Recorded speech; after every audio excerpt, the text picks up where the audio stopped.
consumer decision-making process is a very, very important part of our consumer behavior course. Um, Basically, there are different levels of consumer decision making. It starts at the bottom from something very simple as routine response behavior, all the way going up to extensive problem solving. And then somewhere in between where you have limited problem solving, where you don't really think a lot about what you are doing. Um, so factors that affect the type of decision making are the importance of the decision, how important the decision is. If something is, the more important it is, um, the more you need to think about it, the longer the process would be for making that decision. The extent of previous experience, if you have done this in the past, how does that impact your decision making? You would be much faster at it, as opposed to if this is something you're doing for the first time. Um, the existence of a well-established decision criteria. If you're working in an organization or in your family or your friends or household or whatever, you have done, you've got a decision-making criteria you set. You've got things that you need to look at. Then your decision making will be much faster and easier. The amount of information at hand about each alternative, so the different alternatives you're thinking of purchasing, the customers thinking of purchasing. If you have more information, then the decision-making process becomes faster and easier. The number of alternatives available. So the more alternatives, the more complex usually it is for customers. Uh, the fewer alternatives, it is a lot easier for customers to make a decision on what product or service to purchase. The model of consumption being followed, right? And a whole bunch of other factors that go into this thing. Um, so how does the decision making process work? It starts with, at the top, um, you have a problem recognition, right? You recognize there's a problem. Now, it could be something as routine as, you feel hungry, you want to go eat something. That's a problem, right?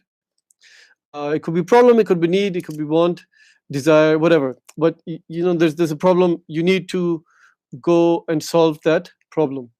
Then we go through a pre-purchase search.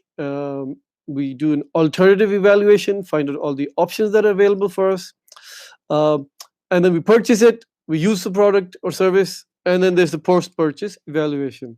So let's break this down and go into all of these steps in more detail. First step, obviously, is the customer just thinks, okay, there's a need that is unfulfilled. They think, you know what, I need to get this XYZ product, service, or I need to solve this problem. I need to get this solution. I need to do something. So that is where the customer realizes there's a difference between an actual state and a desired state. If you're hungry, the actual state is your tummy is rumbling, is telling you, your brain is telling you need to go and eat something. If you are thirsty, again, same thing. Your mouth is dry, your throat is dry. You need to get a new laptop or PC or something. Why? Because because of coronavirus, whatever, your laptop is stuck somewhere where you cannot go back to work or to that place, or your current laptop is too slow. It's not doing the work that you need it to do. It doesn't have all the options, the features that you wanted. So your actual state is you have something or you don't have something, which is not really getting the job done for you. The desired state is for you to be able to have a better product which can help you solve your problems. The higher the gap, the stronger the need for you to fulfill that gap. Or we could say that the bigger the problem. So if you're just a little hungry, you might think, okay, you know what, I will skip it. I'll wait for a while. You don't have to go and fulfill that need straight away. But if you're very hungry, right, the bigger the gap, then you are more likely to go and get that problem solved more urgently. Then there are active versus inactive problems. Active problems are those that you are aware of. Inactive ones that you're not yet aware of, but may exist. Okay. Um, a lot of the medical problems could fall under this category, where you have a lot of issues. There might be issues you're not really aware that these issues are there. Apple did something brilliant. Apple figured out the inactive problem or need. So when we say problem here, it's not just a problem. It could be a need, it could be a want, it could be a desire. Um, so Apple figured that out with their iPad. So before the iPad came, nobody would ever say that, oh, I need a device which will be so big and I can use using my finger, right? I could tap on it and I could use the device. No one probably ever said that to Apple, but Apple was able to figure out this was something that the customer needed, and then they created this product.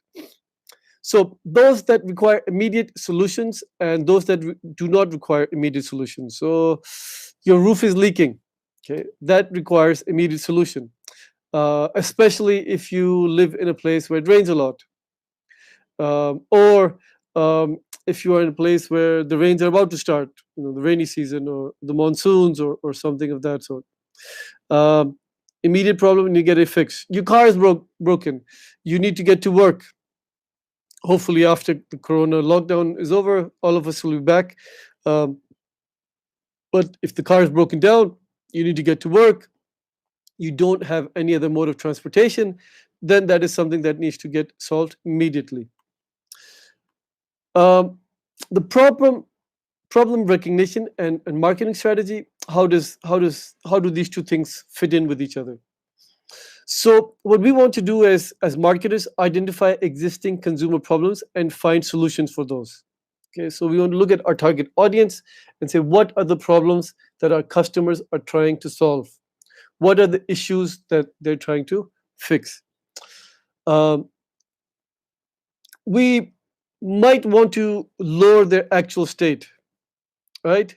Again, we do that through advertising and so on and so forth. We want to increase the desired state. So what we try to say is, well, you know what, you're doing this, but wouldn't it be better if you got something which was much, much more powerful, faster, cooler, funkier, whatever.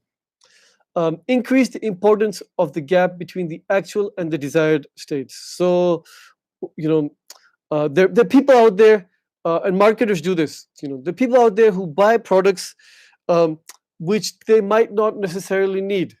Okay, and we've seen this now, I think, more than ever during this coronavirus lockdown. How many things do you have sitting around which you don't really use? You can't use them, right? A friend of mine was saying the other day, I've got 3 cars, but I can't use any one of them, right? What good is having 3 cars? It's making people realize, okay, what is necessary, what is not necessary. So do you really need those, a pair of trainers or sneakers that cost $400? Okay. But marketers, what they do is they create marketing companies. They create that desire in a customer, or something I've got to have, something I need, something I want. If I have this product, then I'll feel a lot better about myself. I'll feel cooler, or whatever. A lot of us buy the latest mobile phones. Why do we buy these latest mobile phones? The funny thing is, those latest mobile phones, most of us don't even use 20 or 30% of the power of your mobile phone, right? So why every year do people go out and upgrade their phones, get newer, faster phones? Well, guess what? Marketing companies are working, trying to create that desired state. I want the cooler, faster, better phone with a bigger screen, more cameras, higher resolution, so on and so forth. right? Well, in actuality, um, you can do something without. I've got uh, again a colleague of mine who um, I think is still got an iPhone 5. This is in 2020. The guy's got an iPhone 5, and he runs an IT company. He's got clients all over the world. And I was like, dude, why do you still have an iPhone 5? Shouldn't you be upgrading? And he's like, well, this iPhone 5 does everything I need to do. Why do I need to upgrade the phone? Right? Um, and I guess iPhone 11 or something is out in the market now. So, um, but for the majority of us, marketing companies, what do they do? They're trying to create the desired state where you've got to have a bigger, better, faster phone or device or whatever. Um, we want to convert inactive problems to active problems. So those problems which might be inactive, we want to convert them to active ones. So people might not be thinking about it, but then you're telling people, well, you know what, this has now become something that you should be trying to solve, and convert problems into ones requiring immediate solution. Right? So what we're trying to do is trying to show the urgency to the customer. Well, you should go and purchase this product, this software, this solution, this service uh, as soon as possible. Um, the customer goes through something called a pre-purchase search. So what do we do? A customer looks for, they need to look at information sources. Where can we get information about our problem, right? So the problem we have during this coronavirus lockdown is we need to impart education. We need to, um, you know, impart learning, right? Students want to learn, faculty want to teach, trainers want to go out and impart knowledge, and people who want to get trained want to improve their learning. Where How do we do that given the fact that we cannot physically be there? So we look at information. What are the ways, where can we learn? Okay, so it could be people who've done this in the past, other universities, other trainers, other organizations who have been doing online learning, for example, or been looking at alternative sources of learning. Um, and we start searching what are the possible um, you know places we can get information about. Maybe you've got a friend or colleague, a relative, neighbor, coworker, whatever, who's been already doing something similar, who's been doing online learning. Okay, it could be impersonal information sources such as newspaper, magazines, blogs, social media, and so on and so forth, right? We try to gather information about all the possible ways of solving this problem. Okay, so the types of information sought, we could be looking at brands or alternatives available, right? So when I was looking at what is the best way to set up an online session for you guys, I looked at all the different softwares that were available, right? So we know that there's Skype that does this. We know Zoom that does this. We know Google Meeting does this. We use YouTube Studio. We know the learning management systems. The online VLEs have got capabilities for doing this. But then we create criteria for ourselves. What are the criteria? How do we evaluate these different um, brands or tools that are available for us? And so the criteria will vary from one person to another person. In my case, for example, I've got different types of learning that I need to impart. I teach university MBA classes like I'm doing right now. Uh, I teach a course for the MPhil and PhD level, which is a very different type of course than an MBA course. And then I do trainings, corporate trainings, and that is a very different type of um, solution that we need to solve, as opposed to an MBA or PhD and then the corporate training. So what are the differences? If you just look at the difference between these three, you look at your target audience. Who are the people that will be there? How many people will be there? So I know people in the corporate sector who need to get corporate trainings. A lot of these people have been engaged, involved in online uh, workshops or online webinars or online learning for a long period of time. Many companies have been doing this for a very long period of time. So a lot of these people will be accustomed to many different types of technologies that are out there. I also know that training is much more hands-on as opposed to uh, an MBA class, which is more slightly more discussion based. Now, on the MBA classroom, we need to have discussions. Yes, that is important. We need to discuss case studies. That is important. Um, However, the MBA class is a lot bigger than a corporate training. Corporate trainings usually, would be between 10 to 15, at max 20 people. That's really the maximum you'd want to go for. Depends on the type of training as well, but usually the numbers are much smaller.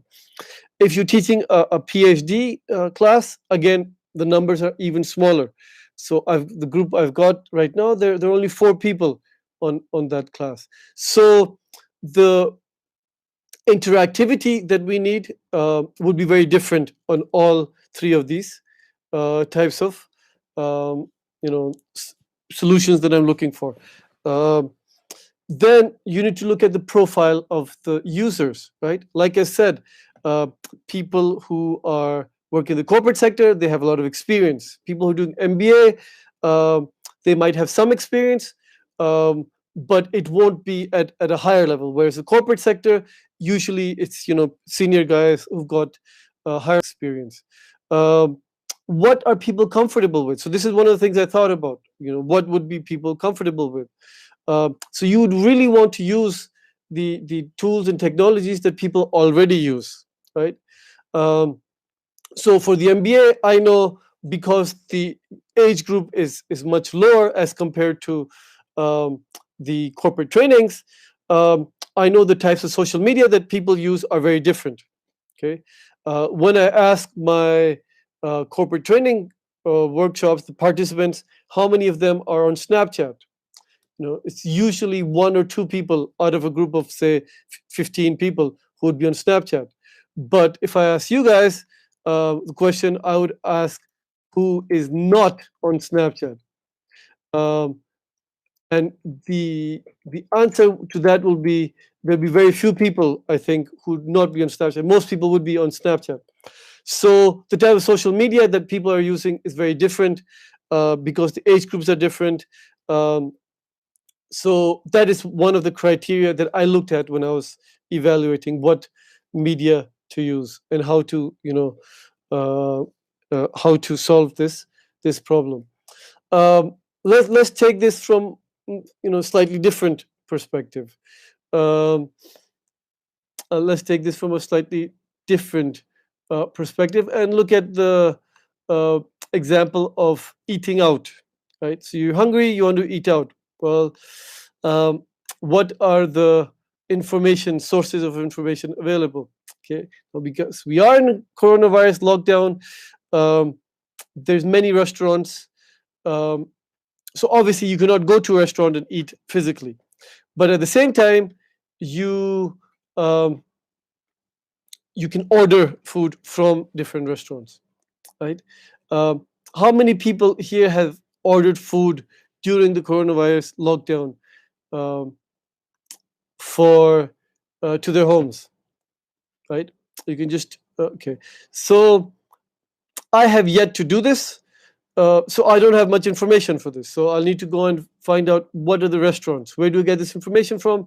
Again, it's from friends, family, co-workers, colleagues, students, and so on and so forth. Uh, I would go online and search for these type of things. I'll use an app um, which um, which would tell me food delivery apps which would tell me what are the restaurants that would deliver in my area, right? um, and then I evaluate the choices. Okay, what type of food do I want to eat? What are the restaurants? How much delivery time do we have? That they're going to take to deliver, and that will depend on how hungry I am. Um, so a lot of factors will go in evaluating this criteria, right? The cost would be part of this thing. So in terms of the number of people who've ordered from restaurants, there are quite a few people I can see who've ordered from restaurants. Whereas I believe there's only one person who is not on Snapchat. So my point um, there exactly being is the age group that we're looking at. So when we're looking at when we're evaluating the brands, the different things, you could look at all the possible brands and you break it down between the known brands and the unknown brands. The restaurants you know about, the restaurants you don't know about. One of the reasons why the learning management systems are not very successful is that is an unknown brand to a lot of students. That is an unknown thing to a lot of students. There are other solutions out there by third parties besides YouTube and Zoom and Skype and stuff, but a lot of those are unknown brands.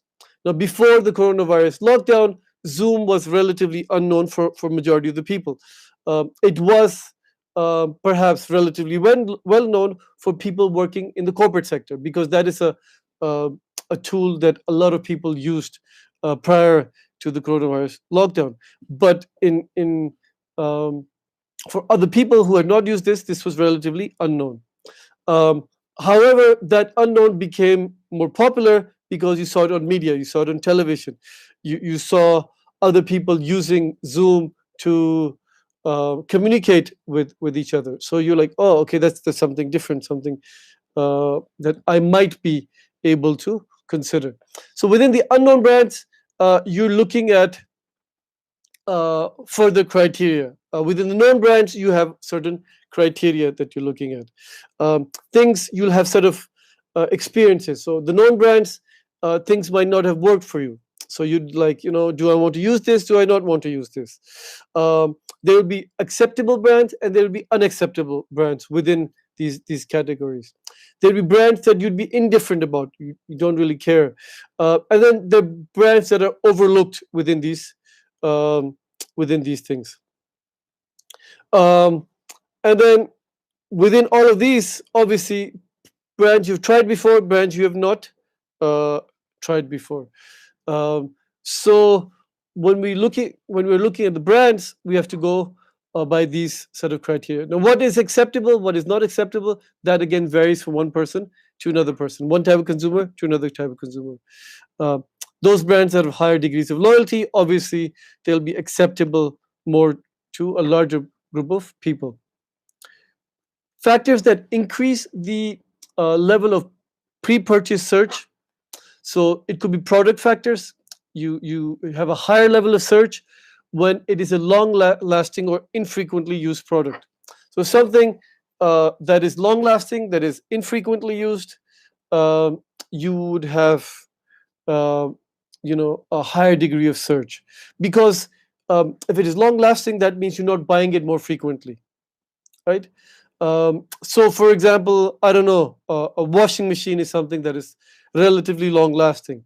It's usually, manufacturers say washing machines last for 5 years, right?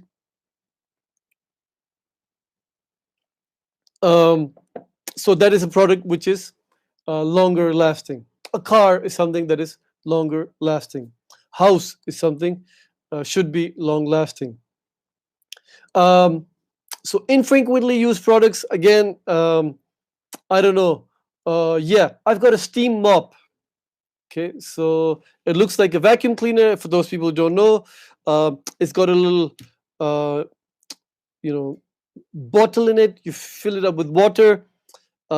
Basically, it works like a steam iron. So if you iron your clothes, um, it creates steam, and basically you can steam your floors with the steam mop.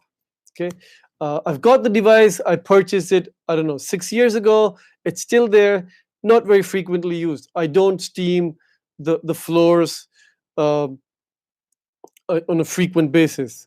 You can steam carpets also with it. Again, it's not something that is frequently used. Um, so there are a lot of um, products that you'd have, things of that sort. These are usually what we call white goods, which are longer lasting but perhaps infrequently used. Um, then we look at the next bit, which is about uh, if you have a product which has frequent changes in styling, product styling. If things that change frequently, um, then that is going to impact your search. You have higher search because the style is changing. Now, clothing obviously are one of those things. Again, it varies from one person to another person. It varies from one culture to another culture. Um, I believe in Europe, three of the most stylish nations as a whole, on average, um, are the French, the British, and the Italians. Right? These people focus more on their clothing than, say, for example, people in Germany, Switzerland, and Austria. Okay, rather less focus on styling. Right? Um, or if we compare Europe to the United States, Europe is much higher than the US in terms of product styling. Uh, if we look at the Asian markets, one of the reasons why local brands in Pakistan have become very, very popular, uh, clothing brands in Pakistan become very popular as opposed to India, which is next door. So India is much bigger in terms of population, 5 times bigger, and yet there are more local Pakistani clothing brands in Pakistan than India, because in Pakistan people are more style conscious, more, and then the style changes very frequently. So the local brands, they change those very frequently. Consequently, Pakistani brands, there are whole lot more of them. Their clothing change very frequently, even though the clothes that are worn in India and Pakistan are relatively the same, the traditional clothes. And that has helped the Pakistani brands then go out and go more global, as opposed to the Indian brand. So you have different cultures, different countries that are. Some of those countries are more style conscious as opposed to other countries. If you purchase something in large volume, then the search is a lot higher. If the price of the product is very high, then obviously the search would be higher. Um if there are many alternative brands and you're relatively indifferent to most of those brands, then the search is higher. But if there are many alternative brands and you are relatively loyal to one or two brands or one or few brands, then the search becomes lower. So loyalty is the curveball, the googly in this whole thing, which changes our search factor, because the more loyal you are to a particular brand, the lower your search will be. So, despite or in spite of all of these factors that we have listed here, once you bring in loyalty into the equation, then it's something different. So, if you're looking for something that lasts long, perhaps high price, television. But then, if you are loyal to, say, Sony or Samsung, what are you going to do? You're going to, even though there's so many other brands out there, you're probably going to focus primarily on those two brands, and your search will be a lot lesser. Uh, there's much variation in the features of the products that they're selling.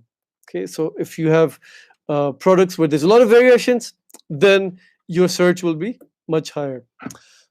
Search is higher when the experience is lower, so you don't have much experience in purchasing that particular product or service. So, yeah, I think the first iron I purchased was when I was studying um, in uni or college, as the Americans call it.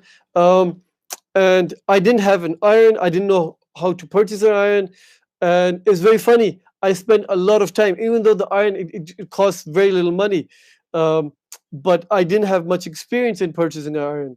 So I learned a lot about how to, um, purchase an iron. What are the things to look for? What are the brands? What are the features, and so on and so forth. Another thing is when the previous experience was unsatisfactory.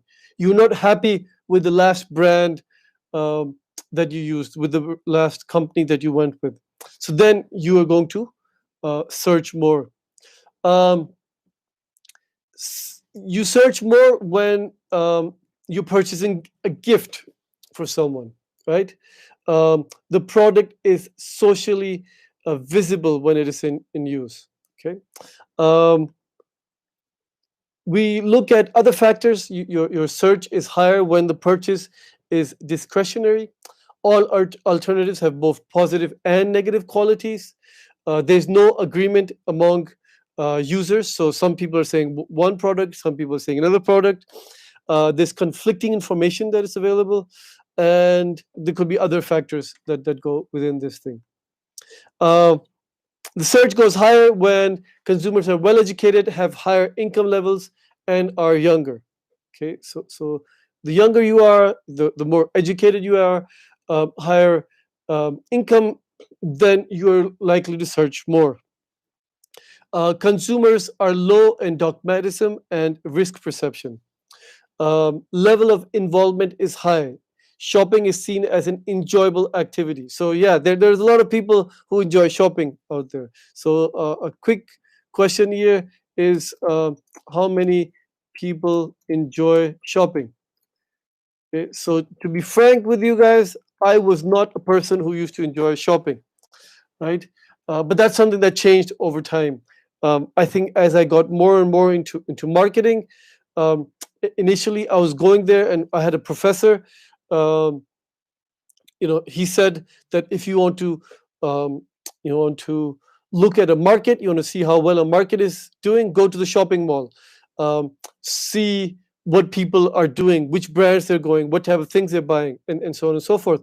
So I started doing that more of observing people, but then slowly I got more into shopping. I started enjoying this more. So yeah, I like hanging out at malls. I like going out shopping just for the fun of it. Yes, I do enjoy it. And I think perhaps uh, my taste also changed a lot. Um, so I got more into fashion and things of that sort. Um, so that obviously helped change my activities. In the past, my shopping was, say, for example, enjoyable um, for consumer electronics because that was the thing I was more interested in, right? So oftentimes, if you leave me at a mall, you'd see me end up at an electronics store because those are the things I enjoy, right? But now I'm looking at more products. So I've got an interesting comment here. All girls enjoy shopping. Yes, that is fairly true. Not all girls, obviously, but in terms of statistics, when we look at stats, we do see women spend more time in a shopping mall or in a store. Um, on average, women will purchase more of a certain type of product than men. Clothes, jewelry, makeup, yes, those type of things. Women do spend more on those type of things. Interestingly, when we look at online shopping, that is also true. This is very interesting. So research says um, women spend more on online shopping than men do. Women spend more time uh, on online shopping than men do. This is something very interesting. Um, so the evaluation of alternatives, the types of consumer choices we're looking at, um, the effective choices, um, more holistic and overall evaluation based on how one feels about a purchase, right? So how emotional are you about a particular thing? Okay, sorry, I've got an interesting comment on the online chat here. Someone saying materialistic people do more shopping. No, that is not the case. So materialistic people might be purchasing more of certain type of product. They would go for the most expensive or whatever. But that is not the case. There's a lot of brands out there now that cater to the low cost, the lower end of the market, right? We cannot say that materialistic people, go and fly more, right? It's something that some people enjoy doing versus some people who don't enjoy doing, right? So, like I said, um, if someone has a hobby, they're interested in cameras, they're more likely to go to the camera store and spend a lot of time there looking at all the different types of products or services that are there, that the camera store is offering, um, the features of the new cameras, the accessories that are there, right? That's got nothing to do with materialism, right? So yeah, materialism is a small factor, but it's not. It does not apply to everyone in there. Um, so if you have emotional connections or something about um, you know a product or set of products or category products, your evaluation of the alternatives will be different, because then you might be focusing more towards a particular brand or particular type of product, um, and so on and so forth. um, Attribute-based choices have predetermined evaluation criteria, so already what are the things you're looking for when you're buying a particular type of um, product. Something that might require both external and internal search. It could be a complicated decision that you're looking at. Okay, um, can be tangible or intangible products, right? Um, Sorry, I'm just looking at the comments that are coming. I'm trying to answer questions also that people have while we're doing the session. Um, okay. No, it's just between the other participants. So, nature of the evaluation could be tangible or intangible. Um, Tangible factors would be the speed of something, the pixels of something. Intangible factors could be how something makes you feel, right? So a wristwatch, yeah, the wristwatch, right? You can buy one for, I don't know, $25. You can buy one for 25,000 pounds, right? It's a huge difference. They both do the same thing. Perhaps the $25 watch has more features than the 25,000 pound watch, right? Um, but the how does that how does it make you feel? uh, that is the thing, right? Why do people invest in certain things, right? um, so now obviously this is an extreme example, the $25 versus $25,000. You could have watches, right? They're all $25, but certain brands might make you feel in a certain way as opposed to other brands. Why do we why do people go and buy um, you know classical things, right? Price wise it might be the same. uh, if you're buying a classical car versus you buying a new car, the new car would have more features, as opposed to a classical car. But what does the classical car, what does that make you feel? What does that make you think? What uh, non-tangible or intangible factors are attached to that classical car as opposed to the new car? This could include surrogate indicators, attributes that are used as indicators of another attribute. And we are looking at, these attributes are ranked in order of importance. Okay, certain things for certain people are more important as opposed to uh, other things. Uh, for some people, um, the miles per gallon would be more important for a car as opposed to the style or the looks of the car. For other people, it could be the looks, the sportiness of the car. Okay. Um, the consumer decision rules, procedures used by consumers to facilitate brand or other consumption-related choices. So, what are the procedures that consumers use to facilitate a brand or consumption-related choices? And again, once again, this varies from one person to another person. Um, so these could be compensatory, brands evaluated in terms of each relevant criteria, and the best brand or the one with the highest score is chosen. So you're very rational. Um, you're very, very rational with this decision making. So you're looking at um, here are the criteria I've set. So buying a car, for example, the fuel consumption is one criteria. Uh, the cost of the parts is another criteria. The resale value could be another criteria. And I'm just looking at those criteria. Whichever brand, whichever car gets the highest score, whichever brand gets the highest marks, you then go for that particular brand. So that's it. The non-compensatory ones would be positive evaluations. So um, the positive evaluations do not compensate for negative evaluations. So you're looking at, well, the positives are there, but then the negative evaluations don't really overcome those things, right? So if you have personal evaluation of a product in the past, uh, uh, or somebody close to you, somebody you know, somebody you trust, they've got positive evaluations. They're not going to compensate those negative evaluations. Again, this varies from brand to brand. It varies from person to person.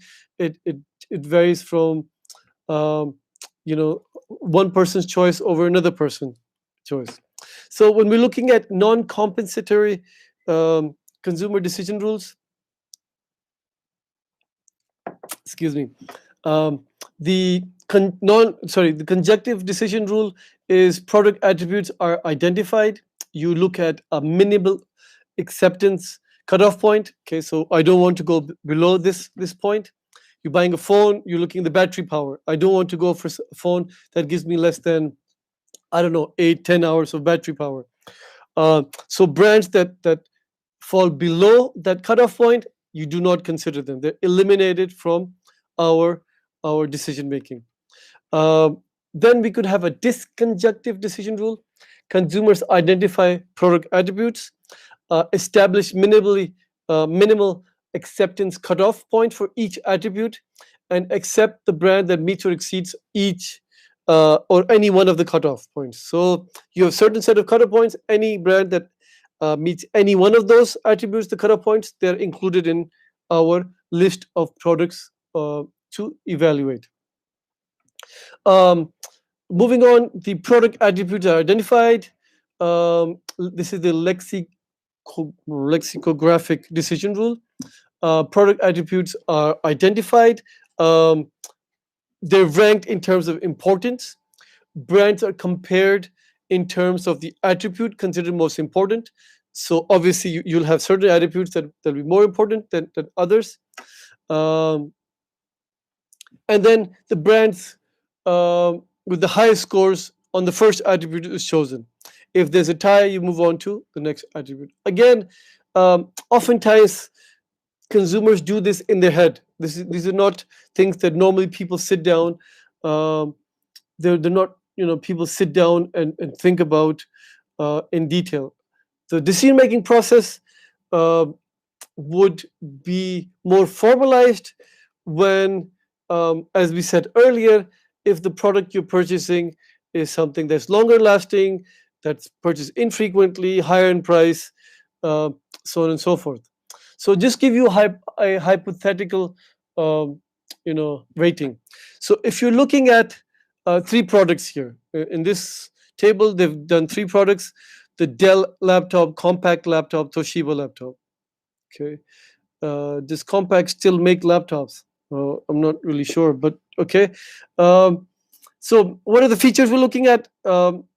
For somebody, weight could be a feature, the dimensions, the processor speed, the display, the RAM, hard drive, battery life, other features, and the price. And what we're doing is we are ranking each of these products on a particular score. So in this case, the Toshiba comes up with the highest total score. In second, third place are the Dell and the Compaq laptops. So you would go for the Toshiba laptop because it gets a higher score. Now, when we're looking at alternatives that we are considering, a lifestyle is important factor. What sort of a lifestyle do you have? Um, we've discussed this earlier in the sessions. Um, Consumer lifestyle is an important factor. Different people have different sort of lifestyles. And for example, just as a refresher, some people have more active lifestyles. Um, that means they're more into sports and things of that sort. So then those people who are into sports, that is going to impact the evaluation of criteria. So uh, when you're thinking of going to work and you're thinking, okay, what's the best way to get there? Um, well, you could drive, you could bike, you could take the train, you could take the bus, or you could take a Uber, right? You've got different options. Um, you could walk if you're not too far away from work. Um, then, as someone who has an active lifestyle, would consider, you know, um, biking and walking. They would give them higher importance when they're selecting these. If you have incomplete information, okay, then it becomes very difficult when you're selecting alternatives. Non-comparable alternatives, right? So um, if you cannot compare the different alternatives that are presented. Um, I was looking at cars, right? So some cars, when they look at the power of the car, they talk about horsepower. Other cars, I saw a brochure, they were looking at the CC of the engine, right? So horsepower versus CC is hard to judge because these are two different metrics. How do you evaluate if that is the only two bits of information you have about these? Um, if you have to make a series of decisions, it's not just one product, other products or service you have to buy as the result of this thing. And the consumption vision. So the mental picture that you have in your mind of the consequences of using a particular product. So if you're more, focused about the environment, for example, that mental picture. Well, if I'm purchasing this product, how is that going to affect the environment? That you create a mental picture in your mind about a particular product, and then the alternatives that you're choosing. Um, how do consumers cope with missing information? Some people will delay the decision until the information is received. Some people will just ignore the information and use the information that is available. Some people will change the decision strategy to one that better accommodates for the missing information, right? Um, and then some people will just infer the missing information. Well, I think this is what is happening here. Um, and finally, the information search and the marketing strategy. How do these two link with each other? What we want to do as marketers is to get products into customers' evoked set. So we want to get our product into their set of brands that are acceptable to everyone. We want to limit information search if your brand is the preferred brand, right? We want to make sure the customer just focuses on our brand and not about other brands. We want to increase information search if your alternative is not the preferred brand. So we want the customer to start thinking about other alternatives, right? Again, how do we do that? Is through communications. Both of these, all of these points, we do that through primarily through communication, through advertising, through a message on social media, on television, and so on and so forth. And we use point of purchase advertising effectively. Right, point of purchase advertising. We've talked about this earlier, but just a brief overview. Um, um, revision of this is grocery stores do this very, very effectively. You're in the grocery store, you're walking around, and you see point of purchasing advertising. Part of that is even the placement of the product. Okay, where the product is placed, what shelf, where in the store, where on the in terms of the height, where it's placed, how close is it to the checkout counter or the till. All of these factors are important in terms of point of purchasing advertising. And finally, The alternative evaluations is how does that impact the marketing strategy? We want to identify the decision rule used by target market and use suitable promotional messages. So, how is the target market going to decide? What are the factors they're going to look at? And then we use promotional strategies accordingly. We influence the choice of evaluation criteria. We influence the rating of your product on the evaluation criteria. Uh, we use surrogate indicators effectively, and we use the consumption vision of a customer, right? All of these factors we use, and more. These are just some of them.